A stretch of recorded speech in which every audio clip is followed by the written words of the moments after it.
Have you ever considered how our beliefs shape our actions? The story of Peter's vision in Acts 10 is a powerful reminder of how God can shatter barriers we unknowingly uphold. One day, Peter, a devout Jew, was praying when he fell into a trance and saw a sheet descending from heaven, filled with all kinds of unclean animals. A voice told him, "Arise, Peter, slay and eat." Peter's immediate reaction was one of resistance. He declared, "Not so, Lord, for I have never eaten anything that is common or unclean." But God replied, "What God hath cleansed, that call not thou common."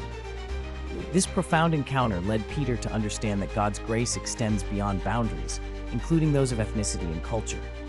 When he visited Cornelius, a Gentile, Peter realized that God shows no favoritism. This pivotal moment birthed a new understanding within the early church, emphasizing that salvation is available to all. Peter's vision challenges us to reconsider who we exclude. How often do we let preconceived notions dictate our interactions?